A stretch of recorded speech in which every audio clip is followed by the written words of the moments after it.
Hello, everyone, and welcome back to Vet Chats, where we help veterans share their awesome stories and help make the veteran community a better place. I hope you'll stay tuned to hear how this generation is continuing their service. Also, Vet Chats is now available on Reese Across America Radio. We are played Mondays at 9 and Saturdays at 3 p.m. Eastern Time.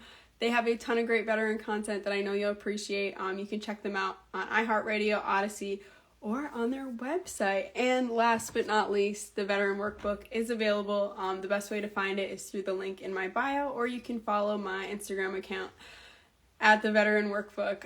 Hello, everyone. I'm excited to be live. I'm glad we could reschedule because we have a great guest tonight, and thank you for taking away time from the Super Bowl, or if you're watching it. I know it wasn't too exciting of a game. I like the halftime show. I thought it was pretty good. But anyhow, it's been a rough week for me. I was gone all week, but I'm glad to be here. I'm excited to get into this awesome conversation. So I'd like to introduce my guest, Lakeydra Houston.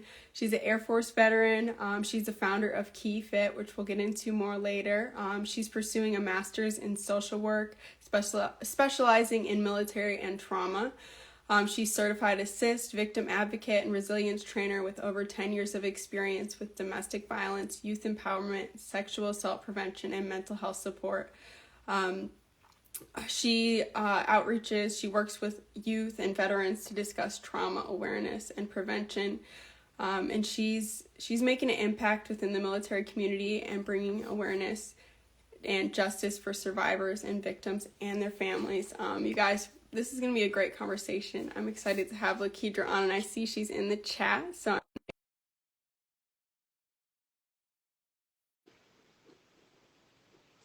all right. Hello, everyone. Hi. Hey, Lakeydra.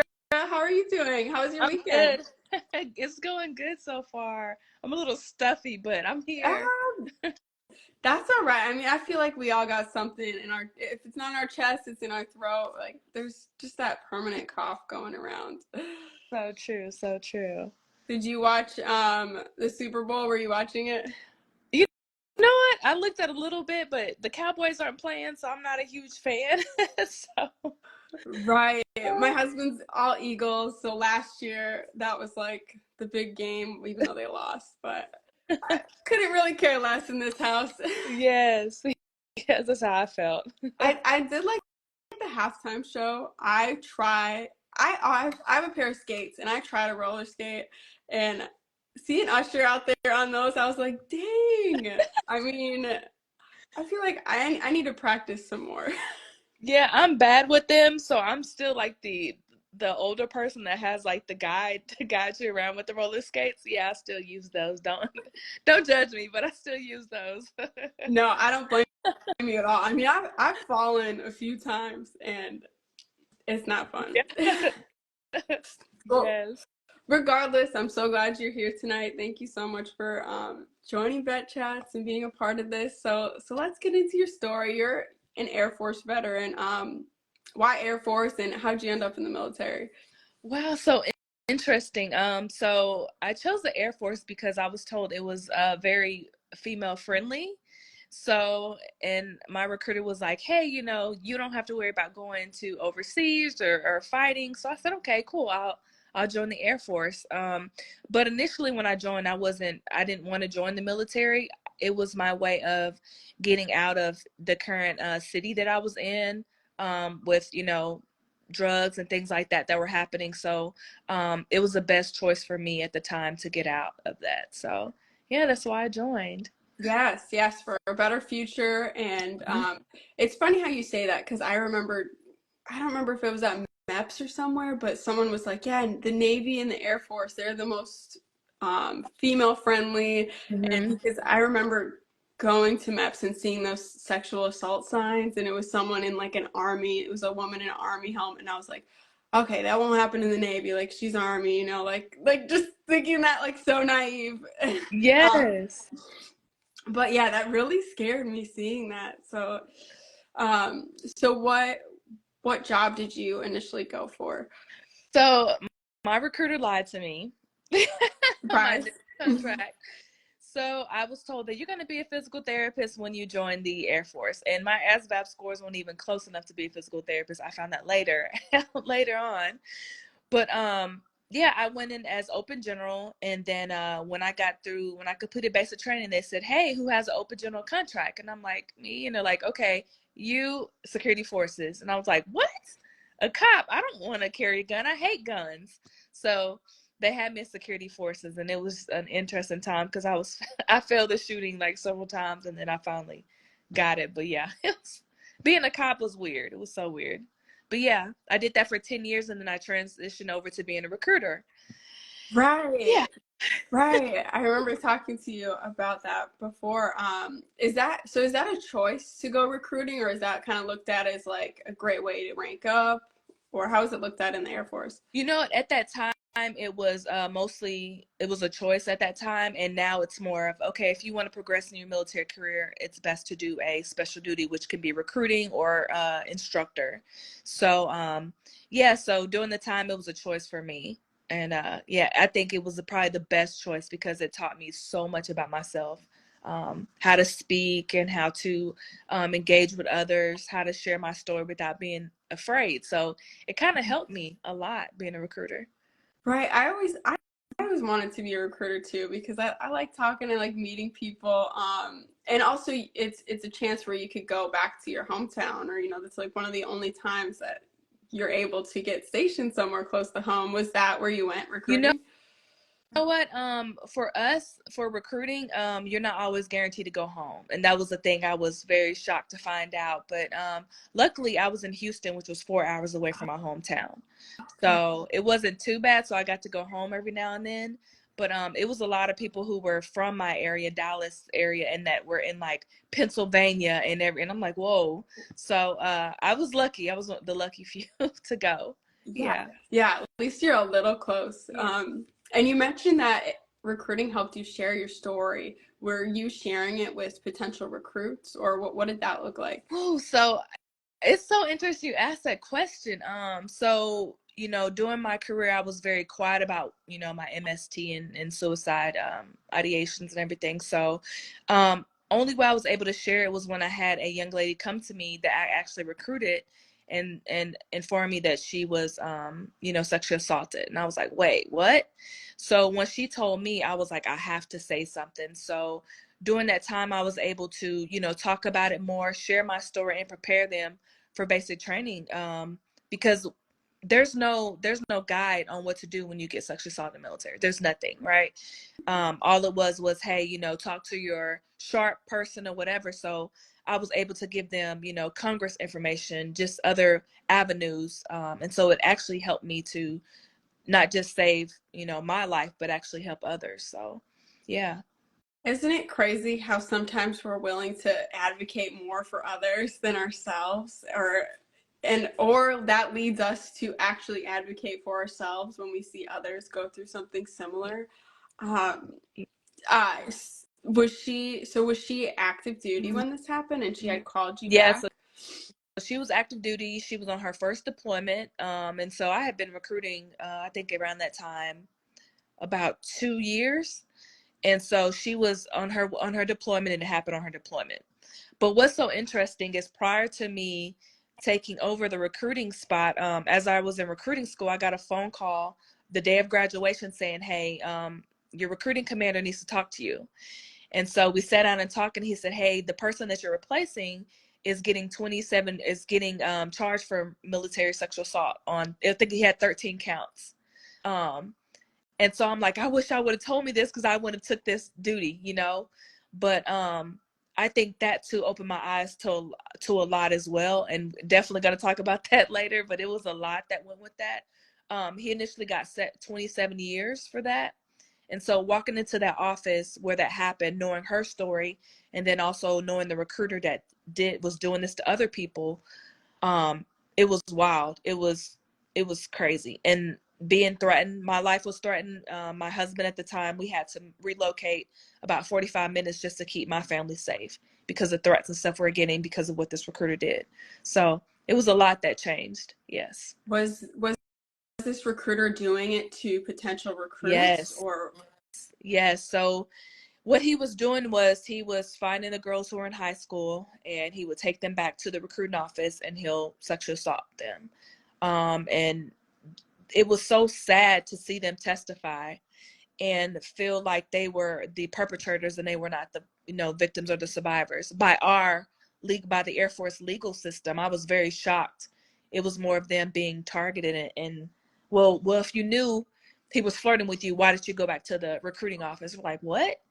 You know, so it was sad to see a lot of things that happened. It showed me a lot about our justice system, but it also showed me that these girls that want to join, they were hurt, they were broken. I started seeing them after the fact, drinking, partying, and stuff like that. So I could tell they were dealing with a lot. So yeah, it was sad. Mm-hmm. And Yeah. especially so young. I mean, high school age, Mm-hmm. and yeah, that's horrible. And also that news spreads. I mean, you've talked about how like sexual assault is one of the bigger reasons why people aren't joining, and it's stories like that yeah. Right. And what's so weird, you know, like being a recruiter and trying to clean up the mess that he made, the army recruiters, which I'm cool with them to this day, but they would put posters or pictures up of the news article of him getting 27 years and like put it under the teachers' doors, like hang them out everywhere. It's just so we could look bad. So it was like this huge competition between us because they know Air Force is the best, you know.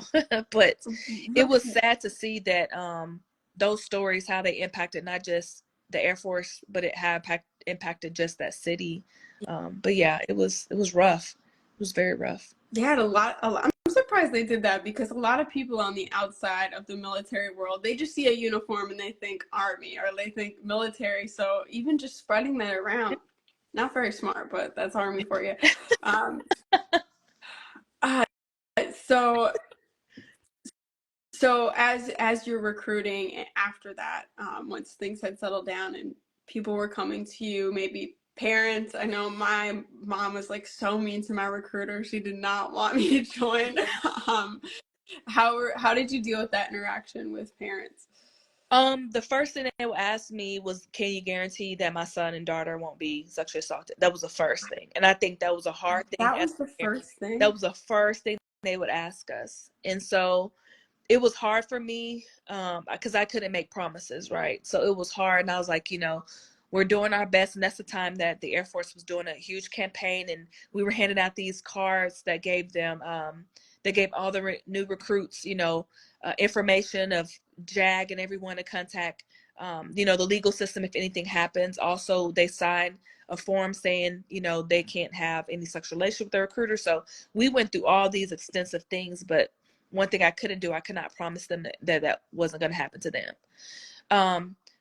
But I think they had confidence in my abilities and me sharing my story, that they were, you know, they were able to, you know, they were able to join. So I went from not making goal, you know, my goal was putting in, I think every month it was like 3 or 4 people, and I barely could put one person in. But I got to a point where I started being able to recruit more and getting better. So by the time I left, it got really good for me, but it was still a struggle. It was still a struggle. Yeah. Did so you were sexually assaulted very early in your Mhm. career. Yes. Um, did the Air Force in general, or any maybe leadership, anything give you, you know, reassurance that things are getting better along the way? Because you served 20 years, or how did you feel about that? I'm going to be honest. I didn't really, when I came in 2002, even in basic training, we never talked about sexual assault. It was not discussed. We didn't know anything. And when it was discussed with because I was a cop, you know, discussed with our cops, it was more like, hey, you know, this person's nasty, be careful, whatever. But it wasn't like, what happens if this happens to me? So I remember when my sexual assault happened, you know, it was another girl who was there that was sexually assaulted by the same first sergeant. And she was like, don't say anything. They're going to kick you out, because she was outside cleaning and picking up trash. And so it put a fear in me. Of course, I'm not going to say anything, but no, the military never reassured me that I had somebody I can report. It was the opposite. If you get sexually assaulted, you're going to be in trouble because this person's a leader and we're not going to believe anything you say. Mm-hmm. So at that time, I didn't feel comfortable about telling my story until 2017. Yeah. Wow. And what led you to feel more comfortable? Was it the new avenues the SARC, the Air Force has, or anything like that, or just you seeing it happen to others? It was me seeing it happen a lot to others. As a cop, I was seeing, a lot of sexual assaults. I couldn't say anything. A lot of, we would sit there and there was not victim advocates at that time. And that was like 2005 when I was in Korea. And so you're going to watching someone who's making a report of being raped. And then you're telling them, hey, you can tell this person, but it was nothing, so I was seeing the repeated offense happen, and then just like how many victims were or survivors were just told to be silent. And then I was like, nah. So in 2017, I was like, either I'm going to say something or it's going to eat me up. And so I decided to say something. And I was at that point where I didn't care if I lost my career. And so I was like, forget it. I'm going to speak up. And so I did. Mm-hmm. Yeah, yeah. And it's also it's hard to see that happen over and over, and you're right, because sometimes it's like, I'm sorry that happened, but honestly that person is so powerful, it may be best to just keep it quiet. And I've had that thought myself, and it sucks. And I think people don't understand unless you're in the position, because even when I've shared my story, the first question is, why didn't you report? Why don't you give us their names right now? Like, Yeah. let's look them up, let's penalize them. And I'm like, it doesn't work like that. Mm-hmm. It's so hard to explain, especially under the military. It's like, Yeah. Just think about your like me coming in as an E1, and this guy's an E7. mm-hmm, So what authority, what power do I have? I have no power. There's nothing I can say. And certainly when you're hearing from another victim that's telling you the same thing happened to her, like now like I really don't have anything to say. I'm powerless. So it doesn't work like that. And the repercussion for speaking up against anybody who's a leader above you, oh my gosh. I mean, how many people now that we have that are on dishonorable discharges right now because they spoke up against their perpetrator? It's a lot. mm-hmm, And I currently work with homeless veterans, and I'm seeing their 214s, and I'm like, what happened? And then you're hearing men saying, hey, I was sexually assaulted, and one was my commanding officer knew, but when I said something, I got kicked out, or I went to the brig or whatever. yep. So it's nothing. It's no hope for us right now. Even still to this day, I don't agree with the sharp and all that stuff. I don't think they're doing the best they can. It's just my opinion. Mm-hmm. But yeah. Yeah, and I think on top of that, there's also just so much confusion in Mm-hmm. reporting. Um, how do you feel that the new um, regulation that went through, where you can report to an outside party and there'll actually be lawyers that are looking into the case outside of your chain of command? So I have got a few phone calls about that, right? So these new laws and even the Vanessa Guillen Act and all everything they come up with, they say that, however, for some reason, the commanding officer is like still informed about a lot of things that are going on. So it's like, okay, I am reporting off base. However, how did you find out this happened to me? And how are Yeah. you able to retaliate me? And how is somebody from SARC or Sharp or whatever calling my command saying, hey, say for me, Houston reported on Sergeant so-and-so or Lieutenant so-and-so. Like they're still finding out. So there's some kind of disconnect. There's something, even though they're saying we can report outside sources, for some reason, chain of command is still finding out and there's still retaliation. So does it really work? I don't really know, because people are still losing their careers and committing suicide, or let me say dying by suicide because of this. So I don't know if that's even, if it's really working. Right. That's so disheartening to hear, because I know a lot of people work for that and they hope for that would be such a solution. But is it a surprise? Not really. No, it's the control, it's the power, it's the power, it's the, commanders want to be in power. And I think there's a few articles that came out where commanders are like, hey, I want to know what's going on. I understand you want to know what's going on in your unit, but what do you do if it's you're a colonel and then you have a captain under you that's sexually assaulting people? Even look now, you see there's lieutenant generals and colonels right now that are being charged for sexual assault that are in a command position. Like there are people out there and they're like, I mean, it's so much. So it's like, who do you trust? And when people ask me, should I join the military? I'm like, hey, we want people to serve our country, but just be ready. Right. Right. Yeah. And I look at my daughters and they like they were playing Army the other day, and you just think about like what if they came to me one day. I don't know what I'd probably say. Go to college first, and then if you still want to, like, we'll figure it out. Yeah. But it's hard. I just had a question. Where was I going with that? Yeah. Another So, question too. where was I going with that? I was like, dang, I really want to get into that. But yeah, it's about power, and that's what it was. It's about the culture. What do you think in the culture that really needs to change within the military? You know what? I really think first off, we need to pick better leaders. So I really feel like we need to sit down and talk to our leaders about sexual assault and what it means, and have these actual engaging conversations, engaging. I know there's a team called that I just started signing up with, but interactive advocacy. So they give actual scenarios, practical scenarios. I think that should happen across DoD. That lets you know if a commander is ready to lead or not. If someone's sexually assaulted, how does he respond to it, or how does she respond to it? I think that definitely needs to be something that's done. And then as you go down there, trickle that down, because the culture in the, not just in the military, but the culture and climate within the squadrons or whatever the commands, that has to change too. So if a commander is saying they don't want that to happen, his leaders and stuff, that needs to trickle all the way down to the lowest ranking person. So I think all these training, these computer-based training and saying, hey, don't touch anybody and all that other stuff, the little giggles they do. No back massages. Yeah, no back massage. I'm like, no, that's not, you don't do that.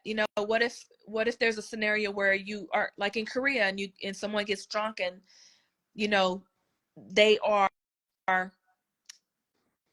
don't want to use it wrong. I don't want to say it wrong, but they are drunk, drunk, and they're trying to do something with you. Like it's even though they naturally can't consent. Right. You know what I mean? They're drunk, and just to have somebody walk away from that, like we need to talk about those things. Like, how do you walk away from a scenario like that? What do you do in that scenario? If you have a lady who's kissing on you, but she's drunk, do you walk away, or do you, those things? Like, I just think there's a lot of work that needs to be done, and leaders have to be willing to listen and want to change things. I think that's a big thing too. Yeah, having those real world scenarios would definitely help. I was talking to someone in our Facebook group. I wish I remember her name, but she wrote a whole her whole thesis paper on this, and she was talking about how there's not a lot of empathy and emotional connection in these trainings, right? And then real world application, like you just mentioned. Yeah, yeah, and then even through all that, like the empathy thing, I think that's the biggest thing. It's like they want us just to be military members, but they forget that we're human first. That's the part I always told my troops.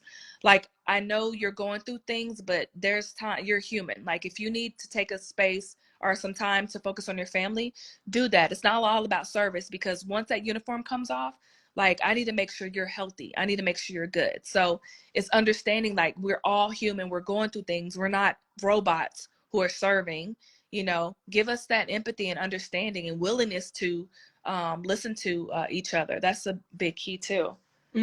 Yeah, and put that trust in us that that actually happened, and that you believe me.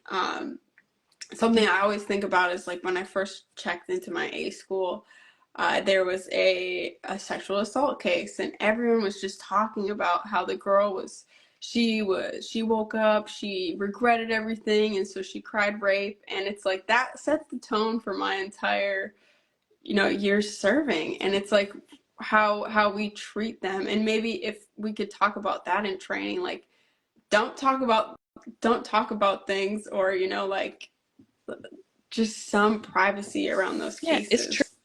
triggering, right? It's triggering when you reopen the wound, you know, and you certainly as military members, you know, we gossip. That's what everybody does. Oh, so and so. But it's just, again, having that empathy and understanding like these people can be triggered. And what if, you know, this was a cause of somebody ending their life? You know what I mean? So again, it goes, that's why it's so important to have empathy. And then some type of structure when we go to recruiting office to when they get out. Who's my point of contact? If this person's not working, who do I call? If this part, you know, we need that too. Give me something. Give me some type of resolve if this happens, you know? So that's a big key. And then survivors, they need to bring more survivors out. Survivors should speak like a panel, survivor panel. That's one thing I requested like about 2-3 years ago. Yes. Yeah. That would, we should be invited to the table on, you know, what could have been done differently. And there's so many common threads between the stories that it's like, you can't miss it. If you listen, you can't miss it. Yes, that's it's I don't know.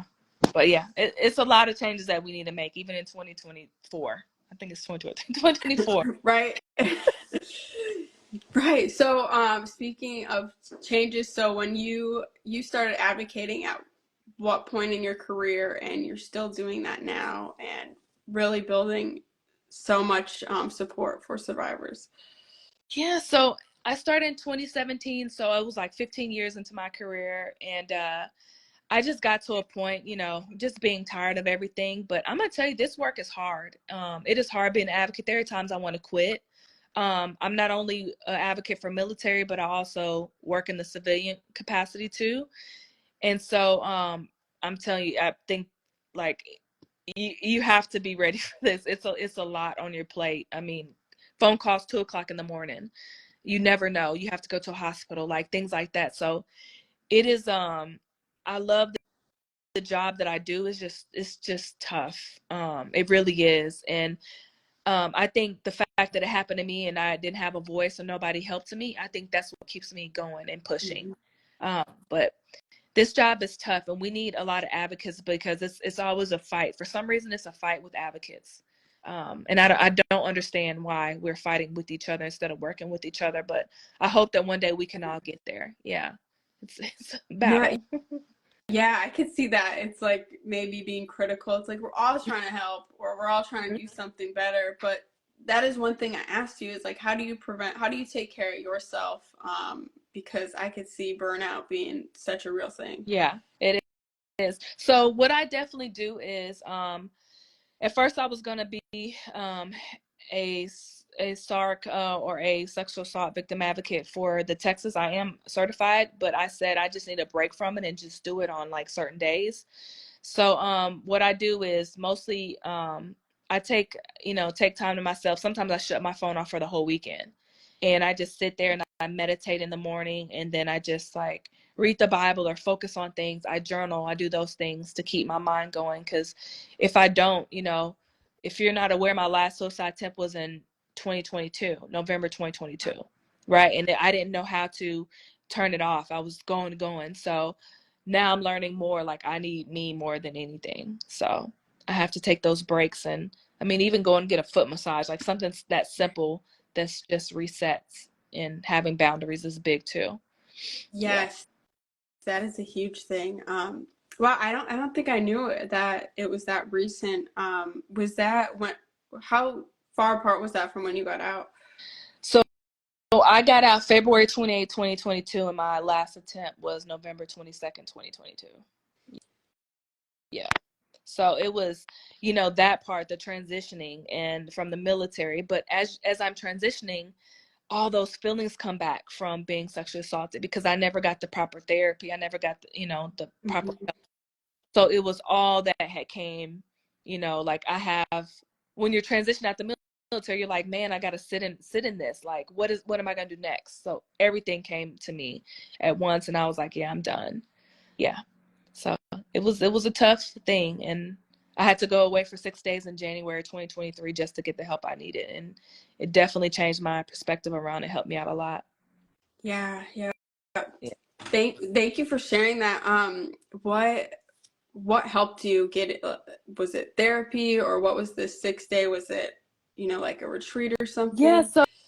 so I still don't even know how this day I found these people, but it's a organization called Boulder Crest, and I did an application for them, and they flew me to Virginia for 6 days, and I like cried my butt off the whole 6 days, and I was so tough. I thought I was so hardcore, and I told her, she was like, "Why do you want to go?" I was like, "Because if this doesn't work, I'm done. I'm done." Like, I didn't even care about my kids at the time. I was just like, I just want the pain to stop. So when they got me in those 6 days, I got to sit down and like really sit into the trauma from, being molested as 6 years old, all the way to going to the military and being raped and sexually assaulted and touched and those things. Like, it did so much. So going there and revisited where it all came from into now, oh my God, it was amazing. It was amazing. But anybody who could go, like, they paid for everything. They really took care of me. We worked out, we ate, like, they cooked great food. But it's really where other people took care of you, and you could just sit in your emotions. So it was just amazing. Yes, and I know there might even be someone listening to this right now that is in that space. I know we have a lot of people that are getting out or thinking about getting out or just in that like awkward time frame after and that is the highest suicide rate. That is the when you're most likely that first year. Mm-hmm. And I don't think we talk about that enough. Um so yeah, thank you for talking about that. And Boulder Crest, I've heard of them. I've heard great things. I'm going to share their link on this because Yes. it was life changing for you. Yes, it was. And I mean, it was even the accountability after you get out, because everybody's like, "Oh, once you're done."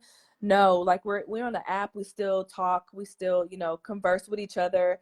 There's a booklet on there that I can go back to and reference, like if I'm feeling a certain way. All their booklets and everything's on there on this app. So, Boulder Crest, the PATH program, was amazing, and I think someone wrote it on here too, PATH program. But you have to be vulnerable and you have to be ready for it. And um, I'm telling you, we cried so hard, but it was amazing. Like, I don't regret it all. And that's a lot. That's a long time, like a lot of built up. Yeah. And when you can finally let it go, it's like like I never used to be a crier, and I feel like, every year I'm like away from the military, like I could burst out at any second. It's like Yes. I don't know why that happens. Like, I feel now that I got out, like, I'm so vulnerable and I'm open, and now I'm realizing it's okay for me to cry. It's okay for me to share my emotions. It's okay. Because at first I wasn't like that. Woman cop, you have to be hardcore. It was different. So getting out and actually being able to cry and share my emotions is different. But Mhm. I'm enjoying it. It's cleansing. I need it. Yes, yes, yeah, that's so true. I can imagine, especially being a cop on top of, already being in the military, and you have that increased pressure to not be emotional, and you stored a lot of things and you got to let them out. That's Yes. awesome. Yes. I saw somebody's comment that said, I wanted to address that. Um,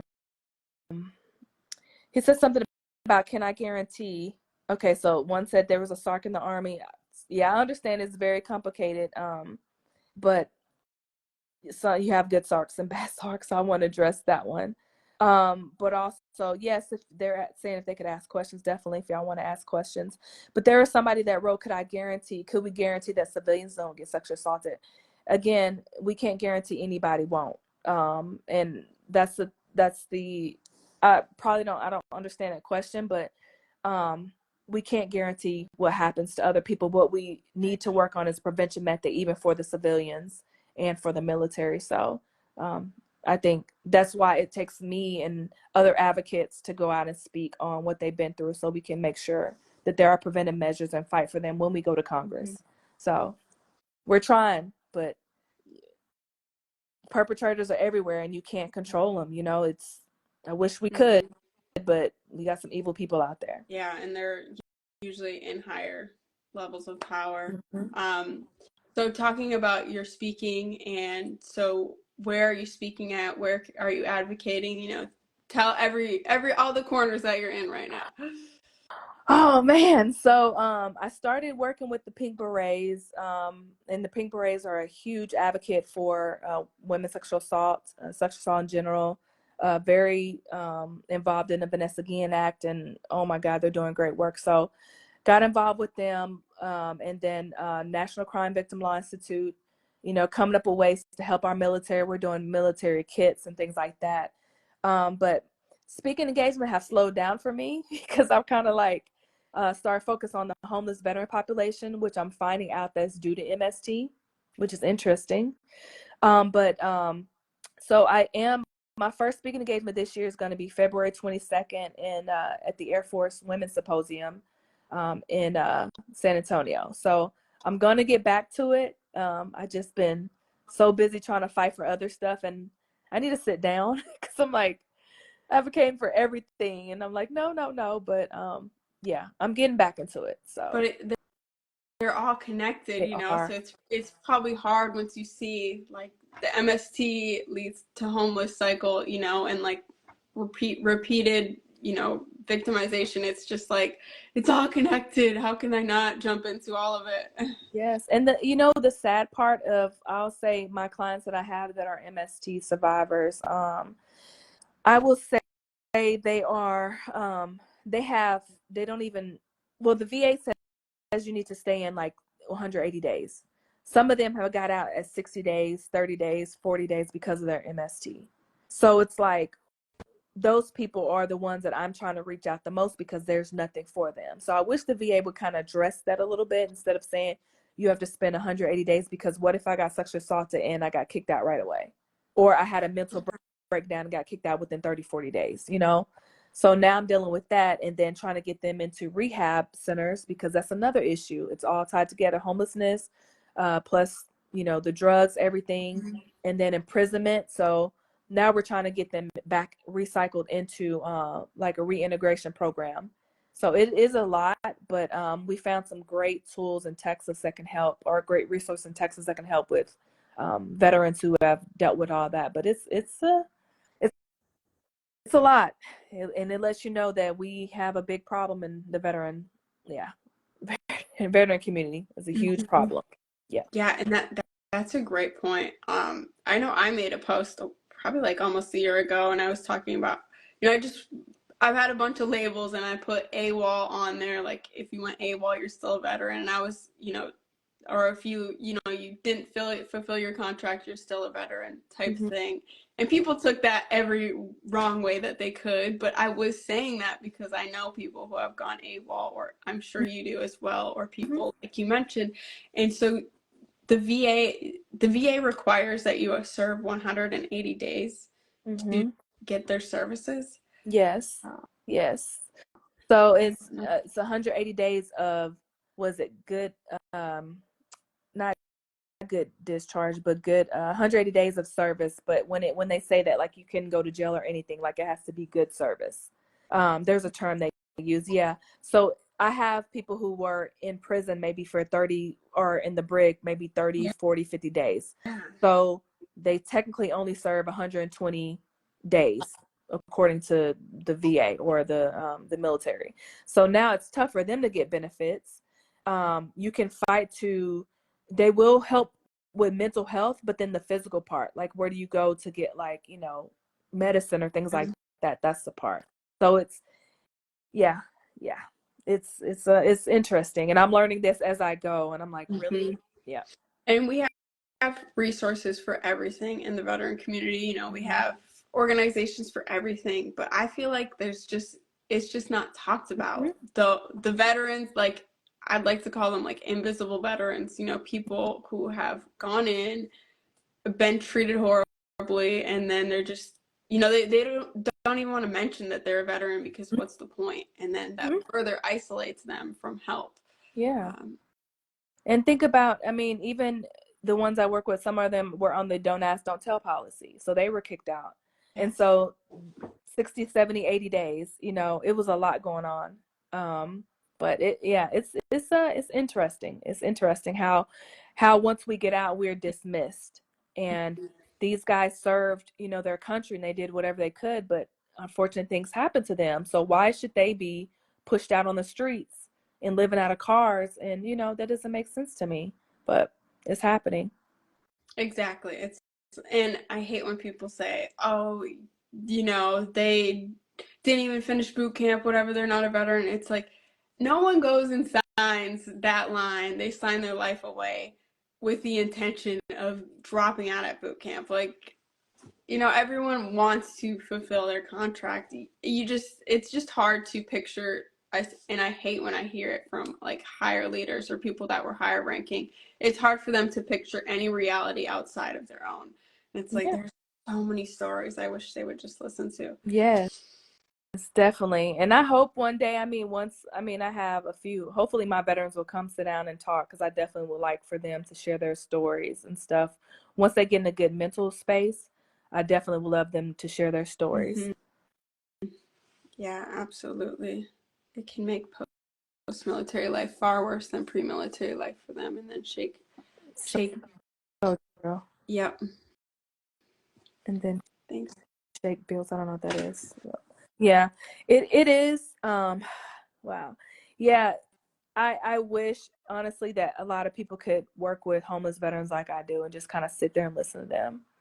And I mean, we are doing a podcast one day, just to talk about that. Definitely would like for you to, you know, if we do a panel, have you host the panel of the veterans who go through some things and just kind of listen to their stories, because you'll be shocked. You will be shocked. It made me so embarrassed to be a veteran when I heard some of their stories. Like I was like, it just, I didn't know what to do. So that 20 years, it was hard for me to get through it, but now I wonder how they were able to make it to even their 30, 60 days. Like, yeah, they're horrific. And I don't even know how they're still alive. Yeah.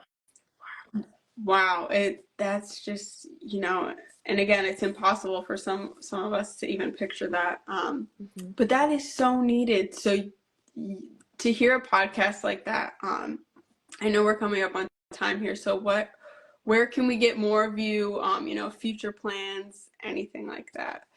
Well, definitely, you know, follow my Instagram page. I kind of don't really share what I do, and the reason why is because, you know, I have my life gets threatened sometimes, so I have to be very careful. In this fight, I have to be, you know, you have to stay kind of private in what you do, but definitely, I will start putting, you know, post on what I do and what you know, speaking engagements I have coming up. I definitely will do that. So, but yeah, you can find me on here. On my link tree, I have my website and a few things, but I'm going to start sharing more about what's going on in Better Community so everybody can be aware of those things. I'm not a podcaster, so I'll probably throw them over to you because this is not my lane. I'll But take it. you'll take them. But yes, yeah, they can just follow me on here, and you know, I'm working a little bit more to focus on a lot. So we're gonna. Yeah. And your business, or is it a nonprofit, Key Fit? No, so actually I have not made a nonprofit. I've been asked, why haven't I done it? But it's basically so Key Fit is knowledge, empowerment, unity, but the unity is YOUNITY. And I started that to help youth and veterans of sexual assault, because when I was going to schools and kids would see my stories, they're like, hey, you know, I was molested too. And I'm like, what?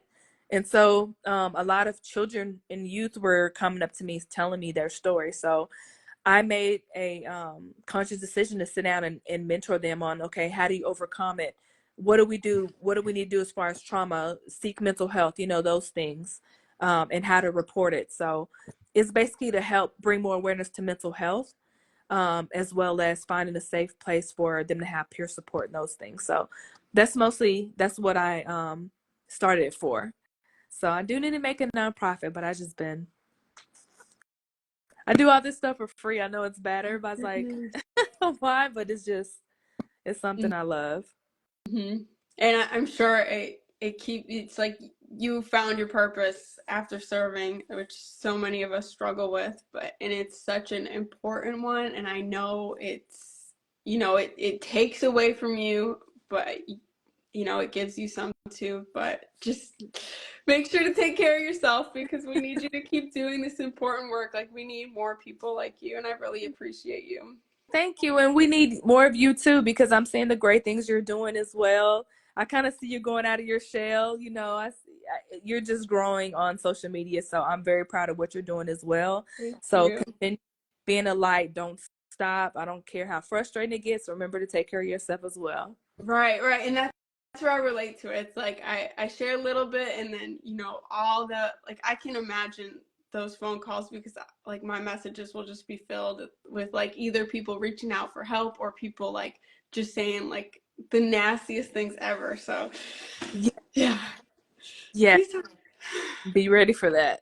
That's what comes. And I feel like, you know, when you elevate and when you're doing good things in your purpose, that's when everybody tries to knock you down from it, because the conversations you're having are taboo. We don't want to talk about them. We don't want to, certainly about transitioning. Nobody wants to hear about that. You know, only people want to hear about it are veterans, but then we're also scared to ask for help. Right. So it's like you want the help, but you really don't, you don't want to ask for it. So, you know, it's hard, but continue doing what you're doing and ignore all those people who are saying stuff like, that's what people do. They try to knock you off of your purpose. Yep. That's what haters are there for. And there's a lot of pain in our community, so it's expected. But Yeah. awesome. Yeah. Well, Lakeydra, thank you so much. I hope you have a great week. And I want to thank everyone who joined, came and said hi, even though you could be watching the Super Bowl. It's probably over right now. But yeah, thanks. And Thank if you you're so much. and thanks everyone for if you're watching the replay. I hope you enjoyed this and thank you again. Thank All right. you. Bye bye. Bye. Bye bye.